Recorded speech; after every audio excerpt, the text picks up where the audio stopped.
So Graham, first of all, thank you very much for being with us once again.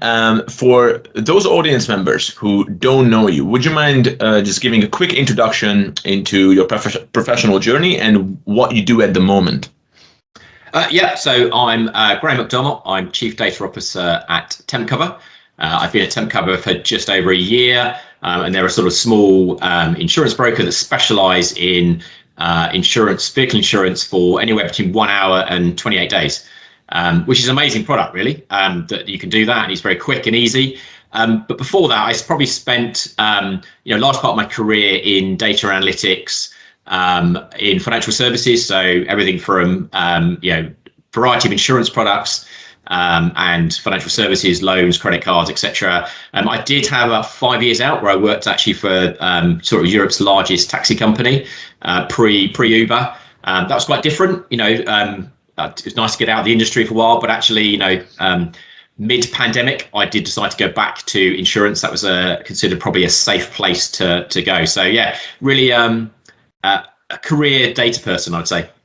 Well, I will want to find out about the highlights of that career and maybe some war stories as well. But before we get into that, I found that a good opening question in these interviews, a very provocative question, if you will, is about data drivenness. So we hear data drivenness being thrown around, data driven organization, all that stuff, and it's really hyped up. It's kind of like a trending topic, but we find that often it's devoid of meaning, right? So from your perspective as an experienced professional, what does it mean to be a data-driven organization? What does it mean to be data-driven in general? The very essence of data-drivenness, how would you define that? Really good question, and good place to start. I think if I think back to my analytical roots, the way I'd approach this normally, and same I've done this on when recruiting people, is you might say, well, I'll create a sort of a scoring table of the things that I think indicate that you're data driven, and you maybe score yourself against those, and then you compare yourself every year. And I used to do this in previous teams. Maybe we didn't call it data driven, maybe we called it something else. But so I suppose for me, in terms of data driven, and it is quite interesting, because when I joined Tempcover and when they asked me to join them, they were saying, actually, we want to use more of our data, we want to monetize our data, and we want to be data driven and make decisions on data. And you sort of think, actually, that's all the things that say you're data driven. When I first met the board, I thought, actually, they're very numerate and they make decisions on numbers, but that isn't necessarily the same as making decisions based on data. Mm-hmm. And people outside the profession might go, what are you talking about? Data and numbers are the same thing. And it's like, they're not really, because data is the thing behind the numbers. And then, of course, beyond that is then the interpretation of the numbers and the data to tell a story and to explain, well, it's 5% higher, but actually, and is that a good thing or a bad thing, or is that just an okay thing? And I think what I found is that the data bit they were missing was things like, they'd make a decision on some numbers after 2 hours of a test running. And I'd say, no, it's Monday. Monday's always skewed, and you're comparing it with Friday. You're a business where things are different between different days of the week. And I've come across this in other organizations. So the data bit is saying, actually, have we got the right data to make that decision? And is that data easily and freely available? So I think, constituent parts of being data driven is actually having data freely, easily available. People talk about, not having it in silos. You've got to go off and hunt down bits of data. I've only got this bit and so-and-so's got that bit in order to work out the answer to a question. And the question might have been as simple as, are we trading better or worse? Is our retention higher or lower? Just at an executive level, they think that's a really simple question that should be really simple to answer. And data professionals in some organizations run around trying to work out how to answer that, because actually they don't even have the data in the right place. So data driven for me is about having data in the right place. It's about having the people who understand the data and can turn that then into some sort of, numbers. And from those numbers, turning that into a story and interpretation. And one of the things I used to say to my data analyst teams And we had this sort of group that we call insight professionals who are very capable of getting data, manipulating data, analysing, building models, and then playing it back to a layman. And actually, that's quite a hard thing to do. And there aren't very many people who can do those sort of skills. But actually, they've still got to remember the question they were posed. Was it a good question they were posed? I think sometimes we get some really bad questions. Again, I think that plays into my data driven. It says actually getting, we used to talk about it in Addison Lee, and I actually used to write. We had a very modern, funky office, and you could write on the walls.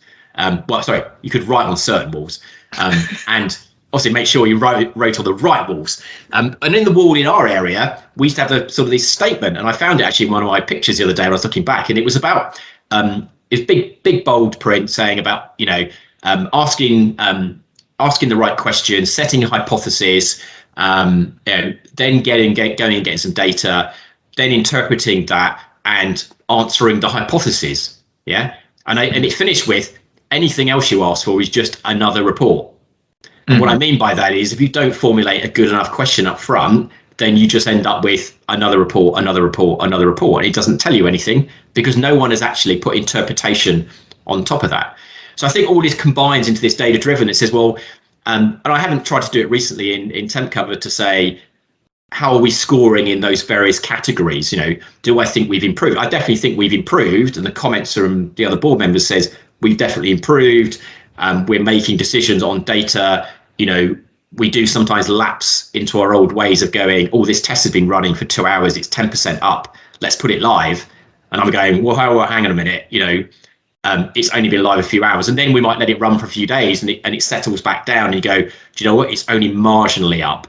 Actually, that's not good enough. And we understand, and that to me is where the data bit plays in. That you had a better understanding of the data, not just someone producing two numbers and saying this number's higher than that number, therefore it's good. You've made your decision, move on. Very interesting. So I have a bunch of questions based on this. One would be that, how do you see data drivenness now in organizations outside of the data function? Is it trending? How important people think it is? How can they measure it? And I will have a few follow-up questions from that. But how do you think that is? I think it's a really hard one. I think and this is why it's, I think, hard for data professionals, because they tend to be for them it is all about measuring things which are physical and real. And actually, some of it is a bit emotional, and it feels like we're more data driven. And therefore, how do you score yourself, rate yourself? Whether it's and I think this will depend in different parts of the organization. Does an HR function think they are data driven? Do they think they're using data to the best possible?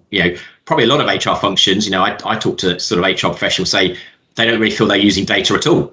They process and create lots of data, and it's in an HR system, but they never go and analyze the sickness levels or the reasons for leaving and all that type of data that they actually collect. They're so busy just processing transactional type activity. So I have to be honest, I think it's a really, really tough one. And I think there are people out there that will profess that you can, come up with some sort of matrix and scoring and score yourself. I think for me, the important thing in an organization is, come up with something you think is a good set of metrics, score yourself, but then 6 months, a year later, score yourself. And sort of, think, we have improved, or maybe we haven't improved in certain areas. And you can probably subjectively justify that objective. But I think back to a bit of your question, which is, if you're outside of the data team, well, if you're trying to break down silos and be in a collaborative way, perhaps we shouldn't, it's like this people talk about the business. I've been in an organization where everybody goes, we need to ask the business. I go, who is the business? We are all the business, right? It's like, the first time I went to Scotland with my parents, and there was a sign saying the North, and you keep seeing a sign for the North until eventually you get to somewhere about 50 miles north of Carlisle. There's no sign saying the North, right? So are you in the North? Don't know. So the business is almost a philosophical question. We are all the business. We should all be inputting. And then because it's about decision makers. Well, okay, I try to train and enthuse into my analyst team, don't sit on the fence. It's probably a bit unfair. I don't want to get to politics, don't talk about religion and politics in podcasts, but it's a bit like being a sort of, a liberal where you go, I'll sit on the fence. It could be this, could be that, No, you need to put yourself out there and say, I think the data suggests this. And people won't shoot you down because you've had an opinion. They're more likely to go, well, actually, I think it's telling us that, and because of this. And you can have much more of a sort of conversation about what you're seeing in the data and the numbers versus what somebody else may be in marketing or in finance, and you both learn from it. And more often now, I get people coming to me and say, I've looked at that, and I think it's because of this, and that's because this metric's gone up. And that to me is a sign that people become more data literate, that they are not just answering the really simple questions themselves from, a big part of data literacy, I think, is improving the availability of data in a safe way. I know ThoughtSpot currently hate dashboards. They think dashboards are dead. Actually, what they said was, I think fixed dashboards are dead. Actually, if you've got some really good real-time self-serve, that you can play around with, adjust and use yourself, that's not dead. That is definitely here and now, and allows people outside of the data domain to answer their own questions. And the level of questions they can answer, I think, are getting better and better as literacy improves. I think if you go somewhere where they're not very data literate, they just see the data team as a service team. They put in a request, a bit like putting a request into IT for a new laptop, and I wait 2 weeks and then they come back to me. That, if you want to operate like that, then go back to the dark ages, and you'll have a data team of people who don't want to work that way and will probably leave you. Very good. I actually want to add what you mentioned about being courageous about making a stand and also being open to learning. You know what? I'm going to ask those questions right now, because this is something that came up multiple times in previous interviews, and it was almost surprising to me, even though it makes sense. So we're trying to even lock down now on the cardinal virtues of the data analytics transformation leader. Right. I think it's a noble pursuit. Yeah. So something that really comes up is courage and humility. Right. So can you just maybe speak to this a little bit? How important do you think those qualities are for a leader? And also from your perspective as a professional with such extensive experience, how important do you think that is to demonstrate those values, principles, and virtues, essentially? I wouldn't disagree with them. I think there are a number of virtues and skills that the senior data leader needs in an organization. I think the proportion that you need at any one time depends on the organization, the industry, the maturity, probably more than anything else, of that organization in its use of data. So if you're going in somewhere that is real greenfield, you probably need a slightly different set of those, or to use a slightly different set of those skills than you would do if you were going somewhere that's actually very well established, been using data for many, many years. They're reasonably data literate. They just need a bit of a the few of the plates are wobbling, so they need a bit more spinning. It's like, it's slightly different. The problem with that is that if you carry on searching for the unicorn that has all of those skills available in their toolbox to call upon at any moment, they don't exist, right? So in reality, people like me are very good at going into companies perhaps and doing what I would call is maybe the little t of data transformation and the BAU of running of data teams. The big T of data transformation, they're really big stuff. I mean, if I take an example like, Peter Jackson went to Legal & General, pretty big monolithic, insurer, been around for hundreds of years. He's trying to move the dial of a massive organization in their sort of data literacy. I would say it doesn't excite, probably scares me more than excites me. So probably, it's not my thing.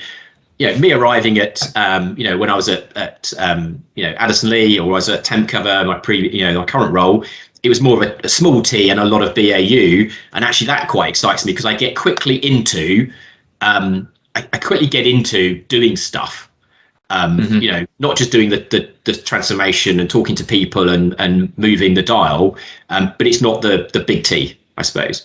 So I suppose it comes back to is, courage, humility, but there's also the whole, stakeholder management, people management, actually being there and having done it yourself. We talked about earlier about, introduction, and I am a sort of career data person. I started in data. I started in algorithms before we had computers, really. That's how old I am.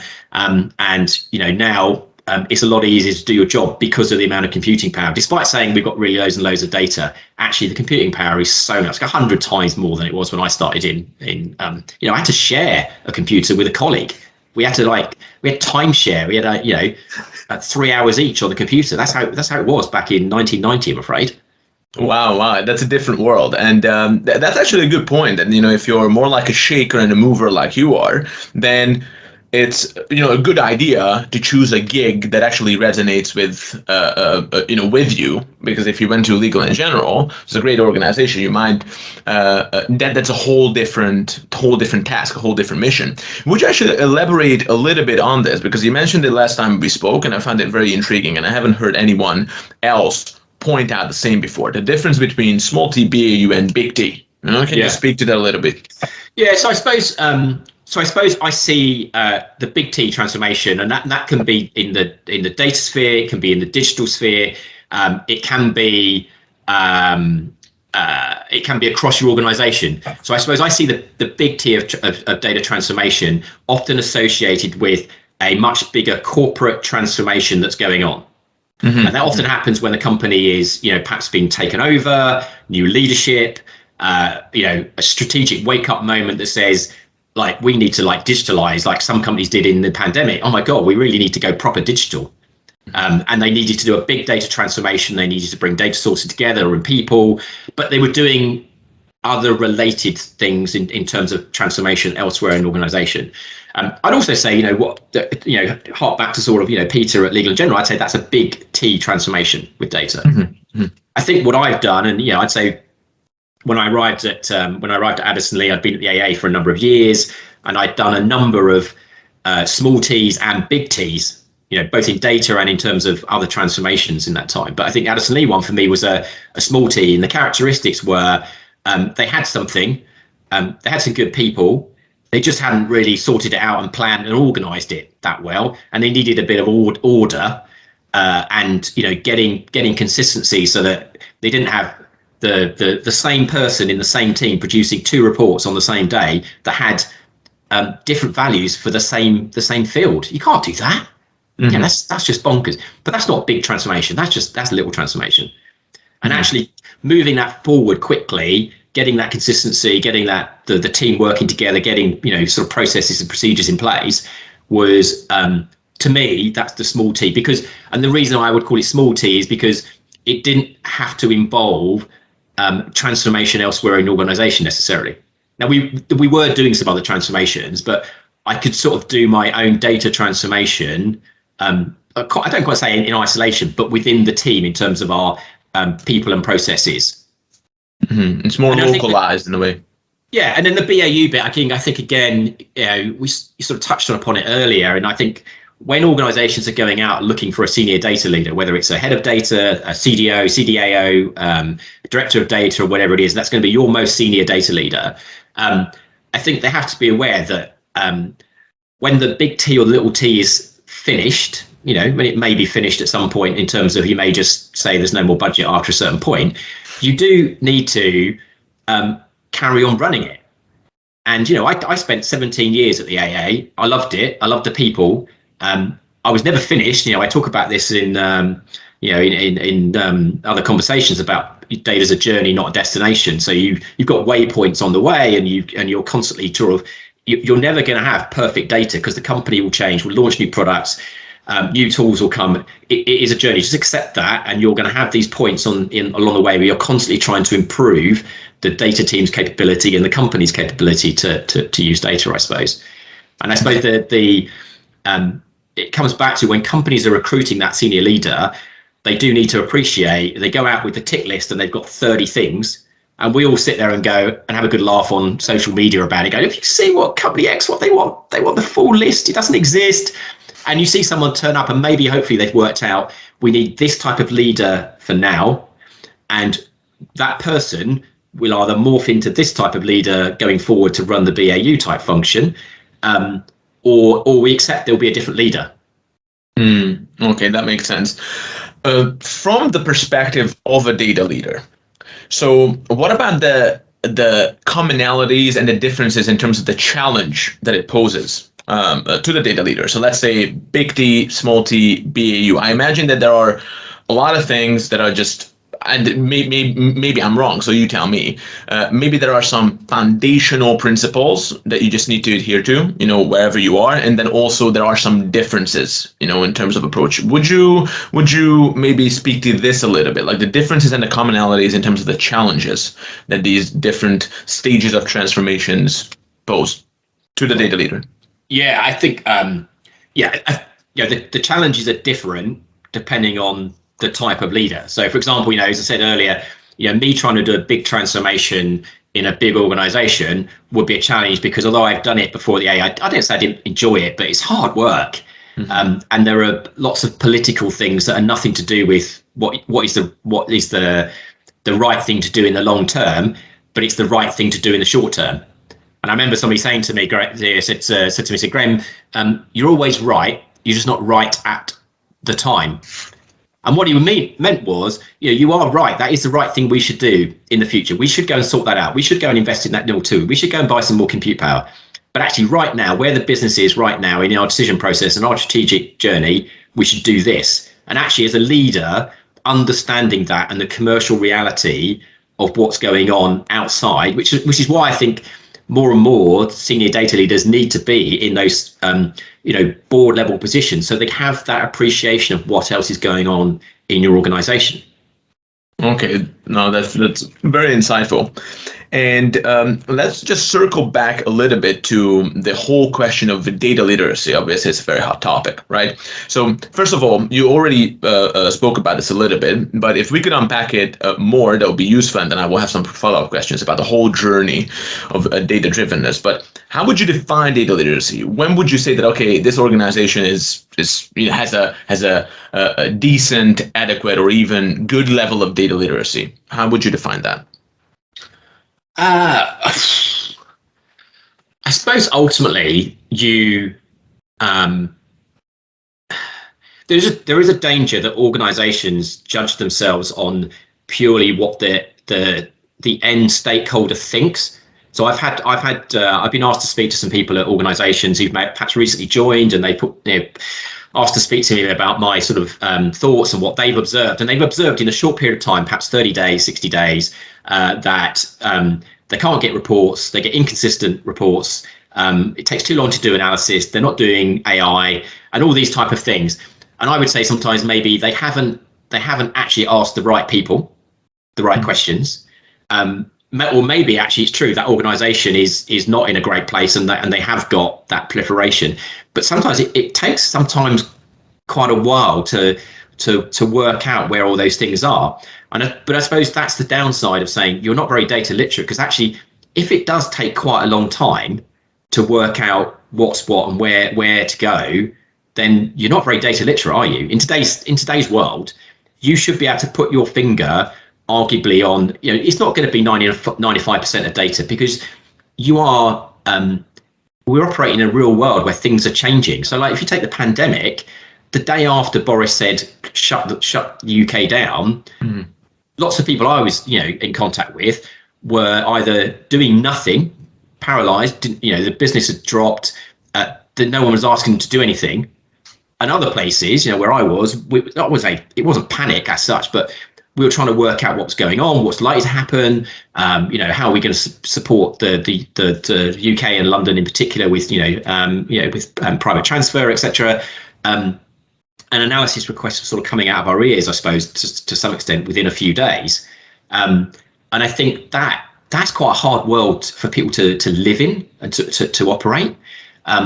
If you're, for the organisations that were, I would call very data literate, they coped much better in the pandemic. I think the ones who really struggled were not very data literate. And you say, well, what does that mean, Graeme? Why are you saying that you haven't defined what it is? And I suppose they couldn't easily answer the new questions.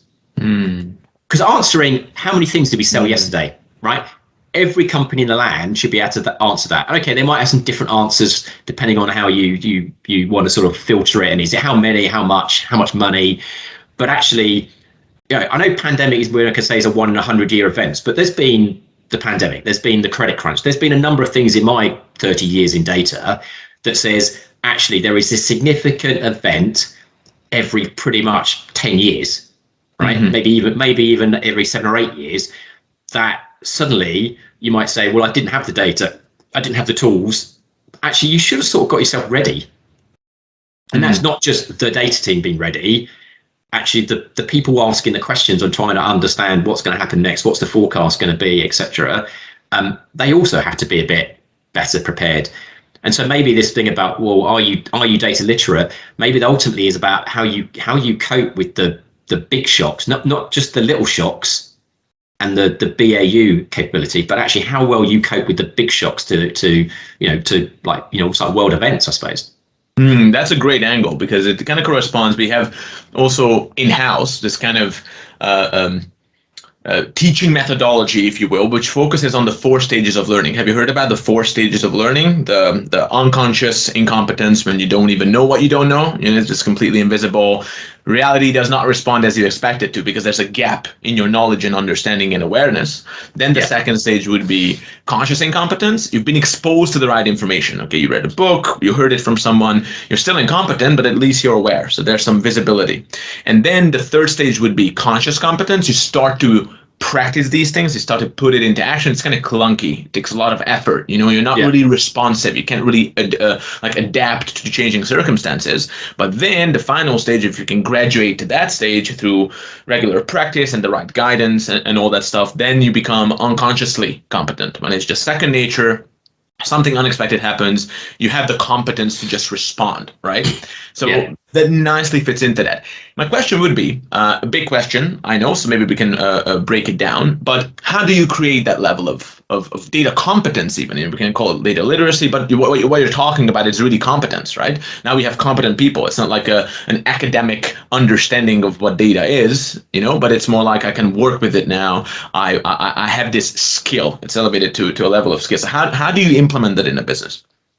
I think, I think most, the big examples I've seen is most have gone for a, sort of like a framework that says, these are the things we're going to do to improve the level in our organization. And when they say in their organization, they mean everywhere. Mm-hmm. So they mean, frontline staff, who might be, in a banking organization, for example, that are serving customers at the front line.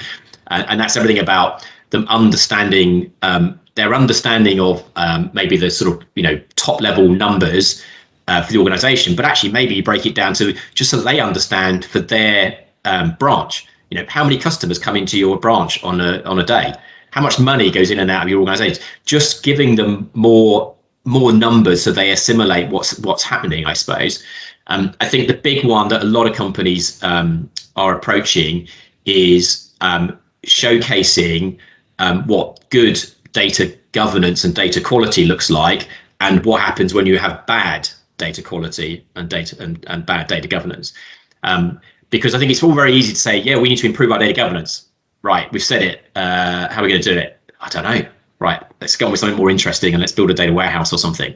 Actually, a lot of organizations don't need to collect any more data. They just need to be better at using the data that they've already got and collecting it in a better quality. And actually, some of the best improvements in data literacy is ensuring that the people who are at the front line of collecting data, so that's your call center operatives, when I was at the AA, patrol people were out collecting data, right? Because they were fixing cars and then typing into a computer at the end what they did. And I used to spend every year, me and my team would go out and we'd take it turns, go out with a patrolman for a shift.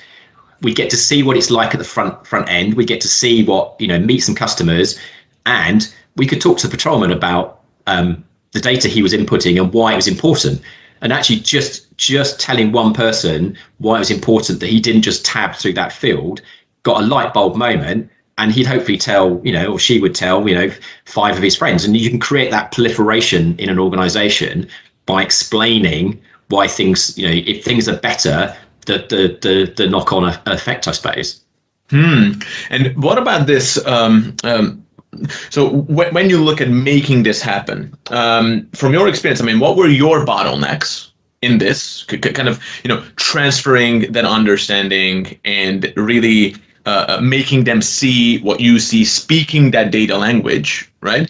What were the bottlenecks from your career, but also in others? What have you seen in colleagues, other data leaders? Well, what are the common mistakes you think? I think some of them,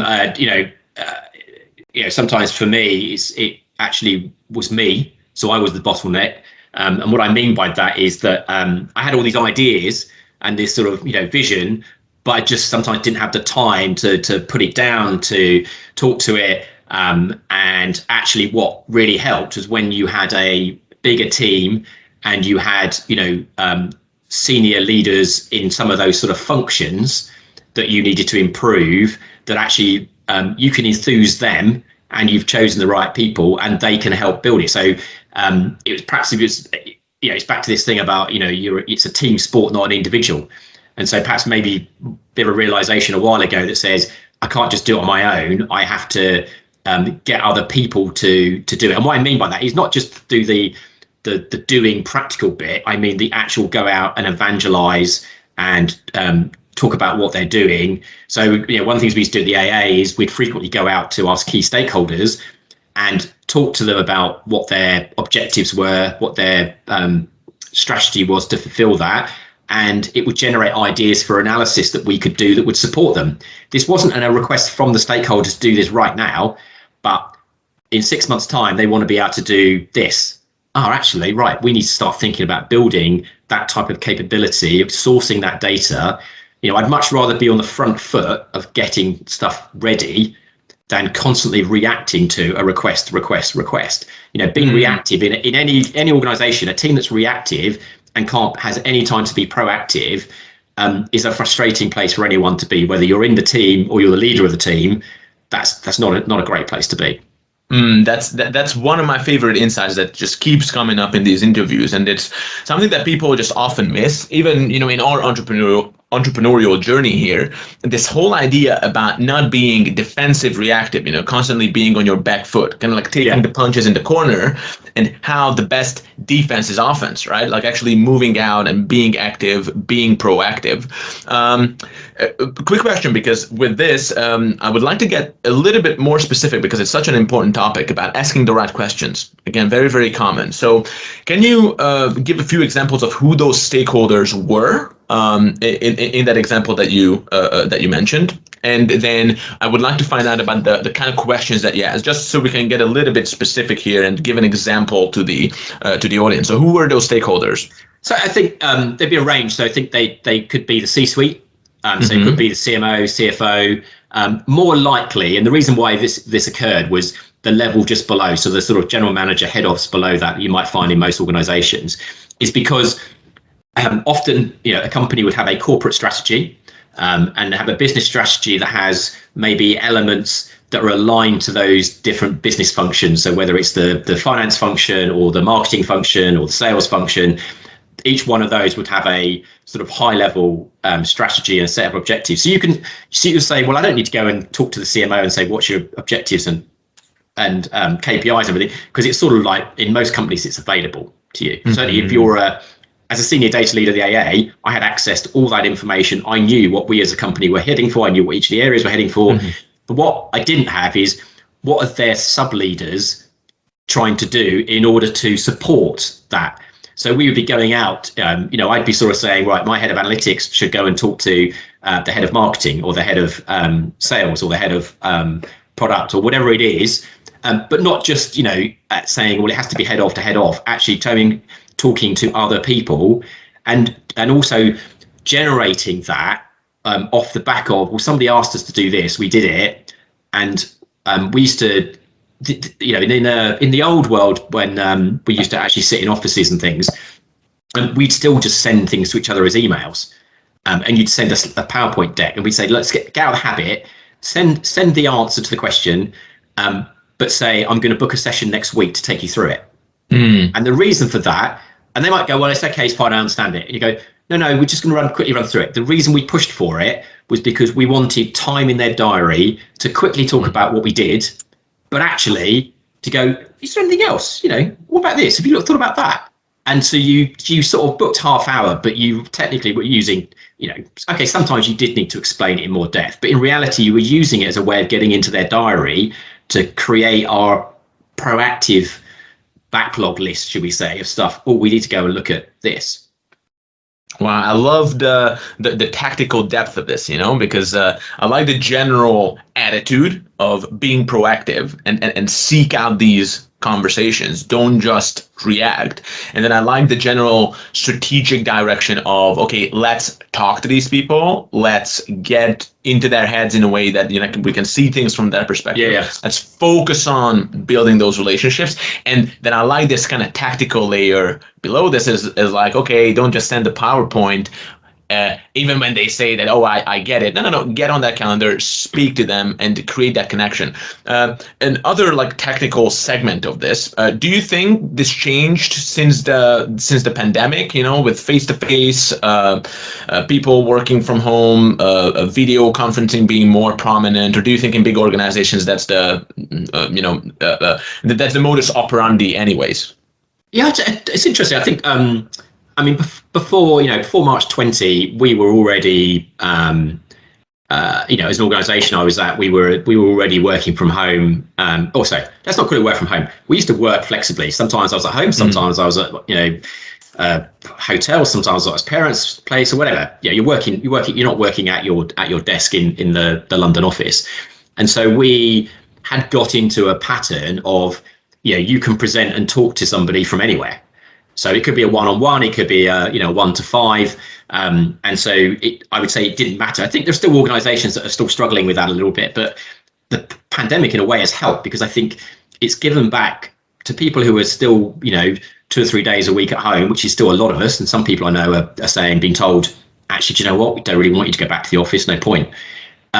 People have got back time in their diary from not travelling. Mm-hmm. I think the ability for me to present to you over Teams, Zoom, whatever medium you're using, is a lot easier, presenting to a few people, etc. So I think the technology there. Okay, I know the one downside of it is reading the room is harder because you can only see a tiny little picture sometimes. Even if you've got a massive screen in your office like me, how do you read the room when there's more than about 5 or 6 people because their faces disappear? How do you know that Dave, who runs finance, hasn't just dropped off to sleep because you can't really see it. Mm-hmm. So you can't always get the how are they feeling, what's their reaction, as it were, when you're talking to a subject. So there's a trade-off there, and so basically, when you ask the right questions and you get information from that, so you're creating that asset of information and insight from these people, right? You're also creating these relationships in general, which we always bring this analogy of your messages and the message that you want to get through, that ultimately changes someone's behavior, ideally to your favor, right? That's the seed, and then the relationship is the soil in which you're planting that message. Right. So how do you leverage these relationships, and how do you leverage that information that you're getting through questions? So let's say you get on their calendar, you explain what needs to be explained, and then you're also asking your questions like, what else? What's up? What are the challenges? How do you make sure in the data team, or maybe even if it's just you mainly, that you're leveraging that, you're getting value from that? I mean, how do you debrief that? How do you make sure that these questions and insights don't just get lost, but you make them count? I don't know if you. Yes, interesting. I mean, just before we answer that, just go back to you asking sort of beginning about sort of asking the right questions, and I think you have to be able to formulate that on the fly. But people talk about they talk about the 5 whys. So when someone asks you and requests something from you, you're supposed to be able to go back and ask why. So they respond and say, well, it's because I'm looking at the forecast for this. Why are you doing that? Oh, because I've got to do that. Now, I did say, I usually sort of say, if you get to 5 whys and haven't got punched by a stakeholder, come on, couple of whys of why do you want that? And I've been doing this for years, and I still fall into it where I get a request, I look at it and go, yeah, that's quite easy. We just do this, and I answer it, and then they come back and go, that's great, but can you just split it by this and this? Oh, yeah, okay, I can do that. And I go, actually, what are you doing with it? What do you want it for? Mm-hmm. And you answer those few questions and you go, oh God, if I just ask, I said, even I'm forgetting to go back because it looks so simple. I'll just do it and try and impress upon your team. So I suppose, to answer your question, for me, sometimes it's about leading by example. People always said, oh, Graeme, you always lead from the front. If there was a battle, you'd be straight over the top into battle. You wouldn't be standing there at the back, sending the troops. There are other data leaders who like to stand at the back, and that's not a bad thing because sometimes you do need the leader at the back telling people where to go. They always say that you don't get many captains of football teams that are strikers because they're at the front and heading towards the other goal. They're not behind. Often they are, often in the midfield or maybe centre back because actually they're looking up the field, they're seeing positional play, and they're leading, and sort of moving the play around from that perspective. So I think there's a big thing about lead by example. I think the people you tend to recruit into your team, retain in your own team, tend to then sign up to that, shall we say. It's a lot harder when you go to an organisation you inherit and you don't see those behaviours. And you don't see those behaviours changing over time through saying, well, hang on a minute, I'm watching you and you're doing this, so I should do that now. And it was a good example, actually, at Addison Lee, where somebody said to me, I see what you do, it's really good. And you do that and you do nudge theory. And I went, you spotted it. And nudge theory? Yeah. So you're talking about like how do you make sure you get the right outcome sometimes. And I'd say it was unconscious, but I probably do consciously do it now. I think my secret's going to be out, which is that you don't go in and say, all guns blazing, we need this, right? And if you don't give it to me, I'm leaving. For a lot of times, you need to nudge them in the right direction. So that will be, when there's the opportunity to say, to demonstrate that because you haven't got a lot of compute power, for example, or storage or whatever it is that's affecting your ability to do the job, or not enough people in the team, you just drop it in subtly. Oh, we could have done this, but we just don't have enough time. We could have done that, but we ran out of storage. Oh, we couldn't. Yeah, do you know what I mean? And it's a little bit nudge, and you're sort of making that noise.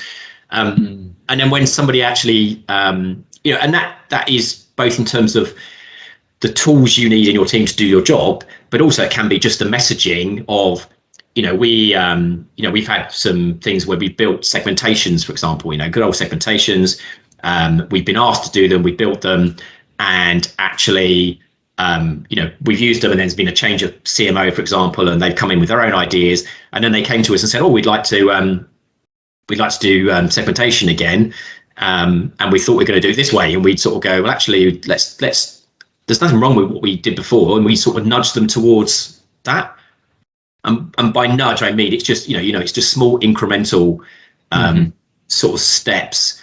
I'm not saying you don't do it all the time, but it's for certain things, nudge is better than like the all guns blazing. This is the transformation we need, or this is the big shiny thing we need.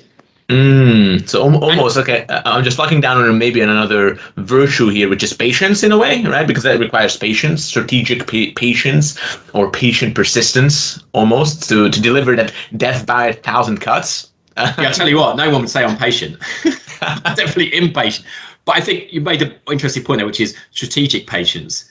So actually, there is this bit that says my natural persona is I'm impatient, but actually I have to be. I have to quell that and be a bit more patient, and also play that to the team. Go, right, actually, look, this is not the right time for this reason, right? There's a sales transaction coming up.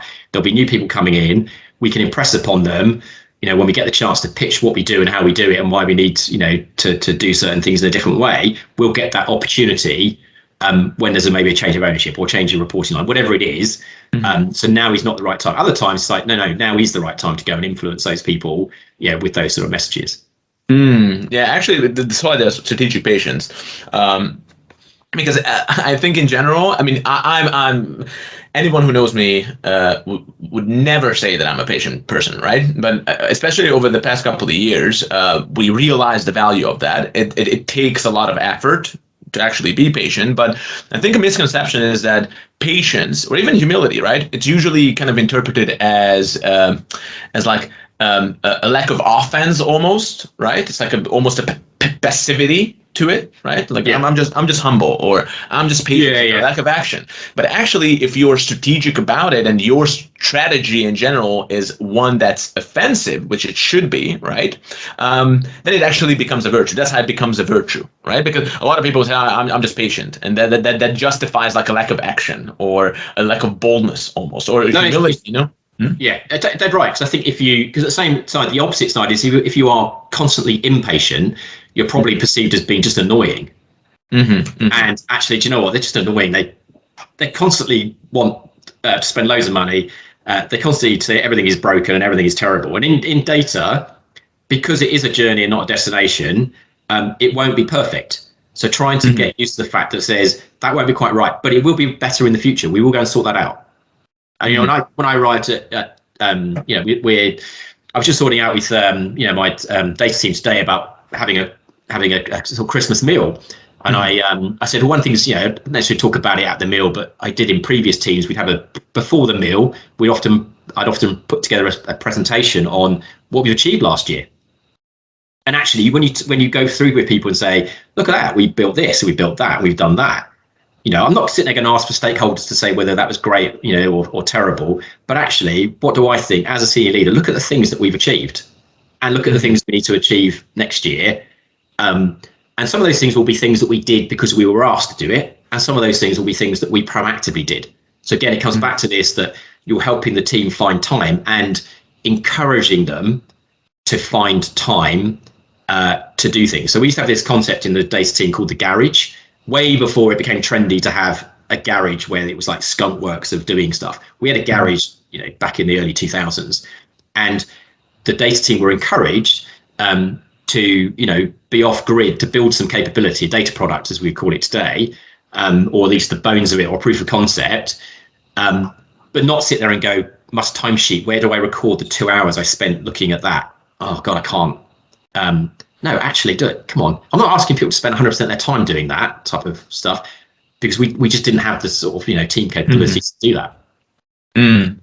It's really interesting. I'm just seeing, because maybe I just because I was watching a Mike Tyson documentary yesterday, so maybe that's why I'm thinking about this analogy. But when based on what you're saying, this whole strategy and tactical execution, it's kind of like how you win a boxing match and how you become a champion, right? Because you won't win a boxing match by just, you know, defending yourself. You need to land punches, right? Yeah. You're either going for a knockout or you want to win the match. And then basically a good boxer would pace himself out, right? You know, not just get exhausted after 2 rounds, right? But you need to be on the offense. You need to land some jabs, right? And at the right time, you need to land that right hook, you know, when the opportunity presents itself. So even nudge theory could be your jabs, right? You pacing yourself out would be just kind of paying attention to your stamina, and then at the right time you deliver the right message to the right people, you know, when the opportunity opens up, right? So let's talk about that punch, you know, because we're called the data storytellers, and we believe that punch that you want to deliver is the right story at the right time to the right person, right? So I'm also conscious of our time. For these last couple of minutes, can we talk a little bit about the role of storytelling from your perspective for a data leader? It's something that's being thrown around. Storytelling has a nice buzz to it and all that, but what do you think is the most important aspect of storytelling for a data leader, right? So the importance of stories, and maybe your experience delivering stories, thinking about stories, and just telling stories in the organization to give your function and give data more importance and prominence and effect throughout the business. Yeah, I mean, I think of stories. Probably there's a danger you think of this the concept of storytelling as like a book. And you're going, oh God, so who's going to write a book and then go and present a book? That sounds like a 3 month, 6 month data project. You know, in some organizations, you're not going to get 3 months, 6 months. So I think of it, I think of it more as like chapters in a story. So actually we might be doing some work and presenting and talking about a chapter. And the whole point of the chapters are, you're also building a relationship with whoever it is. So you might be running multiple stories at any one time. You might be in different parts of a book on different books. So you could be in chapter 1, you could be in chapter 13. And the reason why it's quite an important point is that having been in the AA for 17 years and gone through 5 changes of ownership and leadership and strategy and that actually I would say we sort of were telling stories, and we were I would say with a lot of stakeholders we were quite way through the book. It could be a 100-chapter book and we were on chapter 70. Great, fantastic. But as soon as every time there was a change, the book owner disappeared more often than not. The CEO went, the CMO went, everyone went, and we had to go and find where the book was.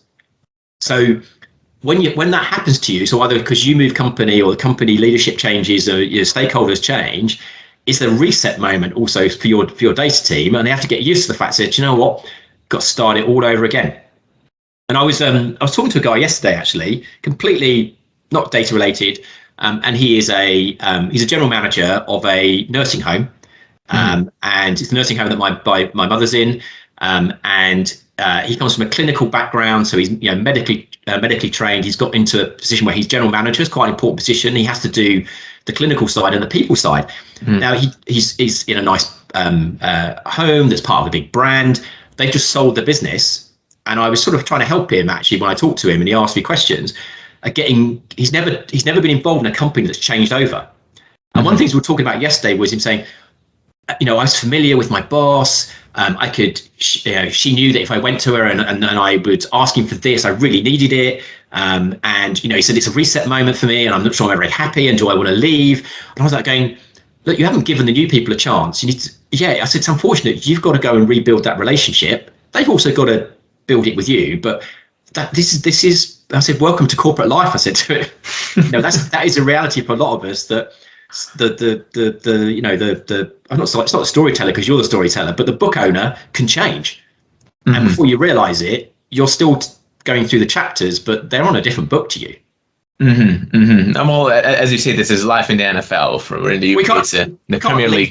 We can't leave Mike Tyson out of this. So Mike Tyson, was an explosive fighter that went in to knock him out frankly, within the first round. I'd prefer maybe the data team. Maybe we should be more Muhammad Ali. Float like a butterfly, sting like a bee. Yeah, when I was telling you that analogy, and I realized that I'm basing this on a documentary about Mike Tyson. Yeah. Just the visuals of him demolishing people in 17 seconds, probably not the best. A Mike Tyson jab. Yeah, let's be honest. No one heard of it. Mike Tyson jab. Yeah, he didn't get famous for his jabs. Yeah, no. That's very true. No, fantastic.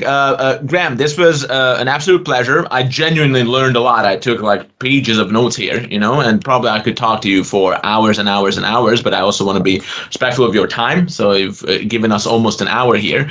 As a final, a final thought. So what would be your main recommendation for a data leader in 2021 heading into 2022? Based on the corporate landscape, what would be, I don't know, the number one thing? If you just tell them one thing to focus on, to keep as a priority, what would that be? Don't do one thing. Sure, I think it'd be very easy to say all the usual stuff about stakeholder management, blah blah blah. Actually, do you know what? Your team is more important than anything, because you are nothing without your team. And I think there are, I don't want to say too many data leaders that don't respect their team. I think when the data leaders, leave, they leave behind a team. When they arrive somewhere, they inherit a team. The team is important because, without a team, it's like a football manager is nothing without a team. And you've got to get the best out of your team. And I've had, been fortunate enough to work with some brilliant people. I've also been fortunate enough that some of those brilliant people I've persuaded to come with me and work with me in other organizations, for example. And, I've probably got a long list of people that, the next time I move, I go, I want, them, and them. If the time is right for them, the time is, and the role is right, I know that they will do a good job. It might not be a fair question, because you will need to kind of reflect on your own success in that sense. But what do you think was the key for you that they were so inspired by your leadership that they were willing to make those changes and follow you into the next organization? What do you think were those key virtues or attributes or your actions really that made you compelling as a leader? And this can be also a finishing thought here. So, so I had dinner with one of them last night, actually, a lady called Nikki. I met Nikki as a graduate, recruited her. She joined my team, the AA. She did work for me initially. She worked for somebody else, and then she worked for me for a period. Then when I left the AA, we went our separate ways, and then I persuaded her when the time was right, a role came up to rejoin me. And I think, I'd hope, I'll speak for her. I think one of the things is that she sees that she can learn from me. But at the same time, one of the reasons I enjoy working with her is I learn from her. So she would say to me, and she's not scared to say, Graeme, you did that, it was terrible. Or actually, you're going to, I was going to send out a broadcast to the team, and I'd ask a management team, which she was part of, for their views, and she'd give me probably a different view to the others. The others would go, yeah, it's brilliant, it's great. And she'd go, I don't think we should do it, or we think we should say that. And I suppose I saw that I was learning. And maybe it's also this generation thing, she's quite a bit younger than me, and therefore it helped me to, manage the team and lead the team at, when I say all levels, the levels often is age related, whether it's a junior analyst, a senior analyst, or, et cetera, engineers, whatever. Actually, it's helped me by having someone that can learn from me, but I can learn from them. Again, I think maybe that's the thing I look for is that, they look for and I look for is that somebody you can learn from. So again, the humility aspect is so important here, because without that humility, you won't be able to be genuinely interested in someone who's more junior than you, knows less than you, right, in general. But then also this whole idea of the leadership element of courage, right? If they see you as a courageous leader, people are just drawn to that. People are attracted to that, and they are willing to follow you even to the next organization. Graeme, thank you very much. This has been wonderful. I hope this wasn't the last time that we do this. Yes, absolutely. And we hope to see you in the next show. Yep. Thank you very much.